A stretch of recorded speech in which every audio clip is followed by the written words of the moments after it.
Now, Reverend Yuki will introduce our guest speaker for today.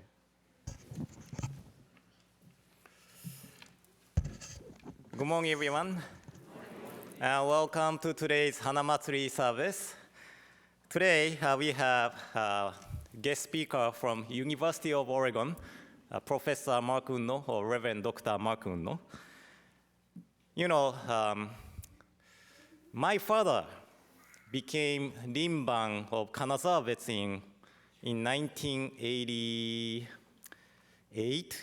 I think it's 1988. And he was the youngest Rinban of the history of Honganji. And then my grandpa was also Rinban of several Vetsuin, and he was famous preacher. So he went to many temples to give Dharma talks. So every time I went to Honzan, the head temple in Kyoto, Nishi Honganji, many ministers, if I introduce myself, oh, I'm Sugahara, Yuki Sugahara, and then, are you related to Chido Sugahara? That's my grandpa's name. So he was, I would say like, oh, yeah, that's my grandpa. And he was such a wonderful minister. So, everybody tells me how my grandpa was really a great minister. And I think Mark Sensei experienced same thing many times, right? Because his father, Dr. Taitetsu Unno, is one of the most famous Buddhist scholars in the United States. So I'm assuming existence of Dr. Taitetsu Unno motivated him to be more, make more efforts to study more about Buddha Dharma. And that is why I think he was able to achieve or receive PhD and became the professor of University of Oregon. I don't know if he's going to talk about his relationship with his father today, but we are fortunate to have Reverend Dr. Mark Unno today. So, sensei, onegai.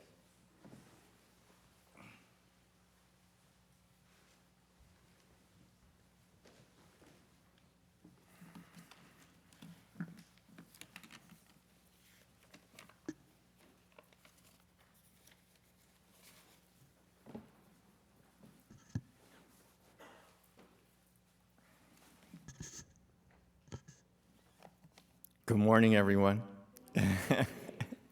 Thank you so much to Reverend Yuki Sugahara and to everyone here at Sacramento Vetsuin Buddhist Church for inviting me to your Hanamatsuri celebration. It's a great honor to be here.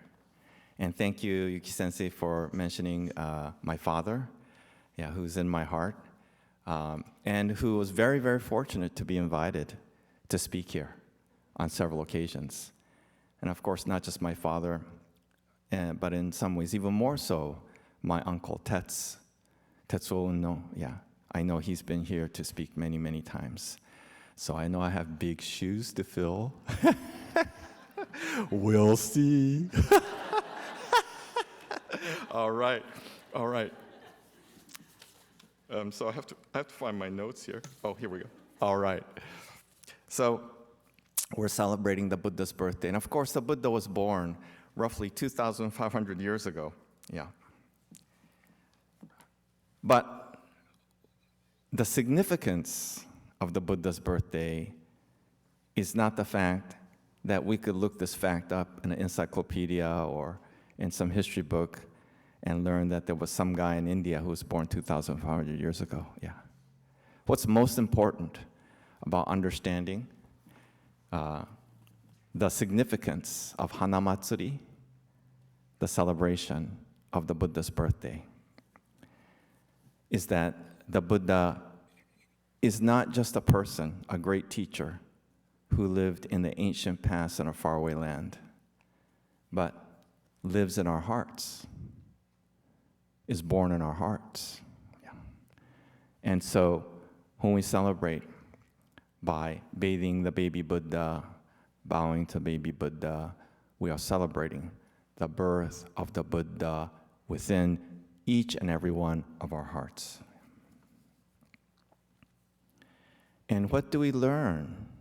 What do we learn when we begin to realize, oh, the Buddha is not some person who just lived a long time ago, but lives on in our hearts and is born anew in our hearts. We realize the Buddha 2,500 years ago is said to have said, in Japanese we say, Tenjo Tenga Yuiga Dokusong, in the heavens above, in the earth below. I alone am the honored one. Heavens above, earth below. I alone am the honored one. Our great founder, Shinran Shonin, said something very, very similar. He said, Midago koshi no ga o yoku yoku anzureba, hito ni shinran ichinin ga tame narikeri. When I ponder the great compassionate vow of Amida Buddha, I realize it was made for myself, Shinran, alone. And I believe the significance of the Buddha statement, I am truly honored, as if I'm the only child of the universe. Shinran Shonin, our great teacher, also realized, I'm so honored because I myself am the very subject of great compassion, where the Buddha, Amida Buddha, has the focus of great compassion just on me. And we must ask the question, what me is that? What me is that? And as many of us have learned in walking the path of Shin Buddhism, this is the me, everything about me, the good, the bad, and the ugly. Yeah. We can't hide anything from the Buddha. We can't hide. Yeah. To the Buddha, we're just like the baby Buddha. The Buddha can see everything about us as if we're just naked babes. Yeah.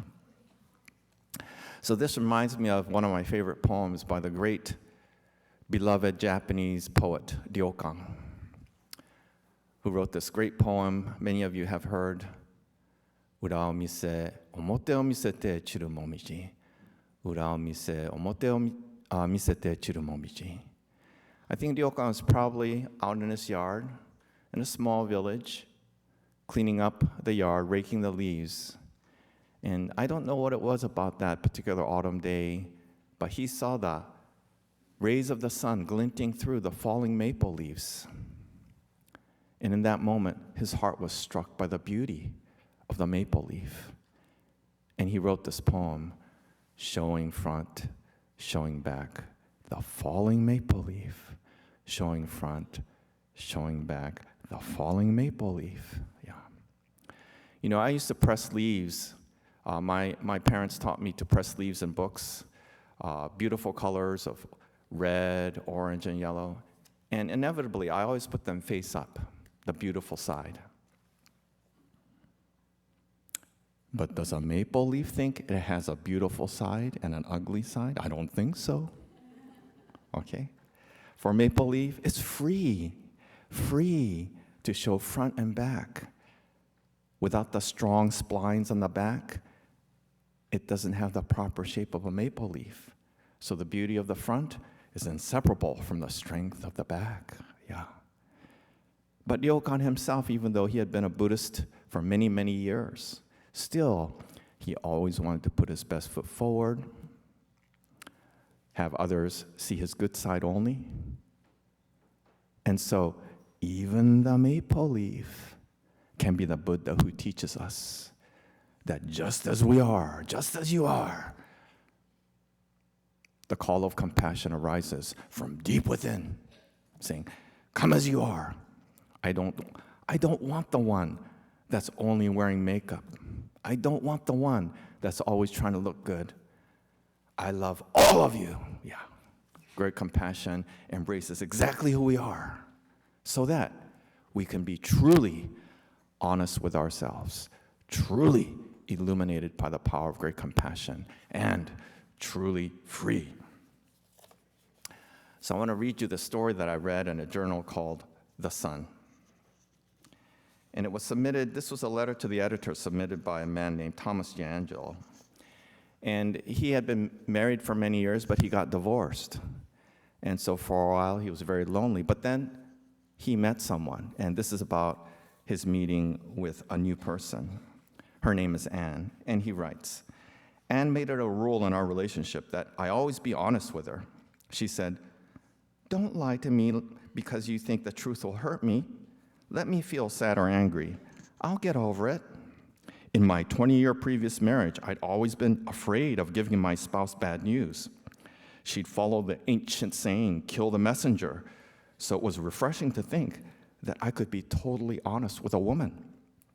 Well, one Friday, I had a miserable day. We had agreed to go to sushi for dinner. I just didn't feel like it, but I finally said, I'm just too tired to go. It felt so good to be honest. And she was disappointed, but she said, it's more important that you're honest than to struggle through an unpleasant dinner. I thought to myself, a new day had dawned. I can do this. One cold Saturday night in February, we went out for dinner and a movie. And as we sat in the nearly empty theater, the Mexican meal I'd eaten began to work its way through my intestines. And I farted silently and turned to me and whispered, "Did you fart?" "No," I answered reflexively. Anne's body language changed ever so slightly, and I knew I was doomed. As we walked across the snow-covered parking lot after the movie, she looked at me with fire in her eyes and said, "I have one rule, but one rule that is greater than all my other rules. One must always, but always, own up to one's own farts." Needless to say, I spent that night alone in my cold bed, wondering what, if anything, I could do to make things up. The next time I saw Anne, I managed to convince her that I was truly sorry. We made up, and she invited me to spend the night. The following morning, I was taking a shower, and I happened to fart. Remembering my painful lesson, I called out, "Anne, what is it, honey?" "I farted." "Thanks for letting me know." Amazing. I never realized that a man and a woman could come to such an understanding. After that, when we played tennis, I would often stop and say, "Anne, what is it, honey?" She'd ask, "Farted." I'd even call her from my office to let her know when I farted. Of course, I suspected that this was getting a little bit on her nerves. One night, we were back at the same movie theater, a full house this time, and there arose an opportunity for me to prove my honesty once and for all. After a particularly smelly fart, I turned to Anne and declared proudly for all the people to hear, "I'm the one who farted." Later, as I held the car door open, she hugged me and said, "Honey, I'm going to change the rule just for you." Okay, it's a funny story, right? Okay, but the point of this story is freedom, but we have to understand, realizing I'm a foolish being and embrace for all of my foolishness by the power of great compassion, I attain inner freedom, Yeah, I feel free inside, but I still need to act appropriately in society. And in fact, it makes it easier, right? Because I have inner freedom, I'm not so preoccupied about what other people think of me. Instead, my heart is open, my mind is open. And I can genuinely see other people for who they are, not expect them to be overly perfect, because I know I have many imperfections.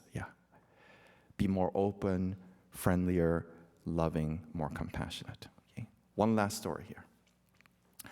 So, because Reverend Yuki was so generous in mentioning my father, I will share a father story.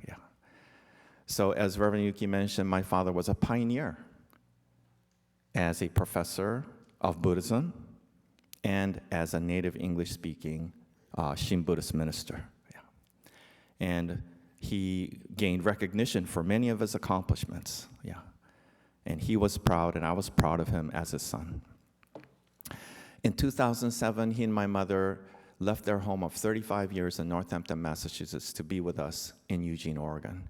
And that was a very, very big move for them. Yeah, a very big move. And our family was fortunate, and I feel especially fortunate as the son to have had the last 7 years of his life together for me. Yeah. My father had majored in English literature at University of California at Berkeley, Middle English, Chaucer. He had memorized Chaucer in Middle English. And until about the age of 82, he could recite Chaucer in Middle English. Yeah. And he passed at the age of 85 in 2014. Last few years, he couldn't recite Chaucer anymore. Yeah. When he first arrived in Eugene, he helped me with some of my graduate students, and we would read difficult Buddhist scriptures together in Old Chinese and Old Japanese. But last few years, he couldn't do that anymore. So I was wondering, what was he going to be like? Could he let go of being such a proud scholar, such a well-spoken minister?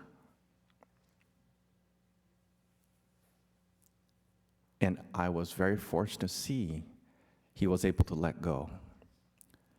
He was able to let go, but he still had time to live. What that meant was he had to reinvent himself. He had to be born anew, yes.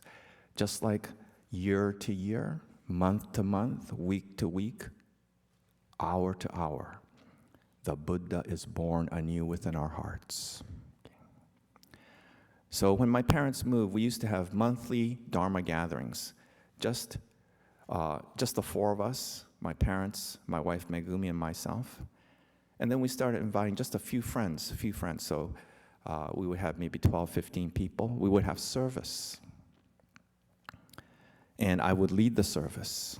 My father was no longer able to lead the service. But I respected him as the senior person. So after chanting was over, we'd chant the Jusege. I would turn to my father and I would say, "Dad, do you have a Dharma message for us?" Yeah. And he would usually have a message, but as his short-term memories start to go, it was more difficult for him to deliver a Dharma message. But the spirit of great compassion and oneness was deep in his spirit, deep in his bones. So even as his memories start to go, he found a way. Yeah. And of all the sermons he gave during those years, there's one that stands out in my mind. I said, "Dad, do you have a message for us?" And he said, "It's good to be alive."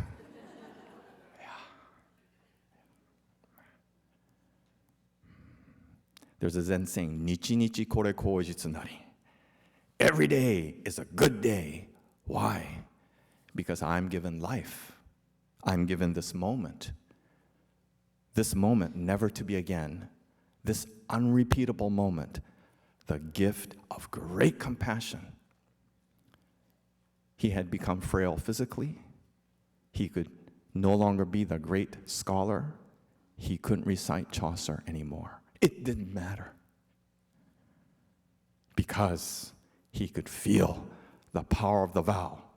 And in that moment, he put forth 150% effort to be there with and for us. Namo Amida Butsu means it's good to be here. It's good to be alive. Thank you, Amida Buddha, for giving me this life. And in that very moment, the Buddha is born anew in our hearts and minds. Yeah. This is the eternal significance of the Dharma that is always with us, step by step, day by day, taking this difficult journey of life and death, but making it easier and lighter, lifting our burden, because we ride the waves of great compassion. Yeah. I feel my father's presence here. I feel my grandfather's presence here, my grandmother, my uncle, all my ancestors. But I feel you must feel the same. Those who came before you, Reverend Yuki's father, Reverend Yuki's grandfather, and all our ancestors who worked so hard so that we can have this one moment now. And when we realize that, we have no choice but to bow our heads deeply, humbled as foolish beings filled with attachments, which suffering is lifted and softened and dissolved into the ocean of light of great compassion. Namo Amida Butsu. Thank you so much.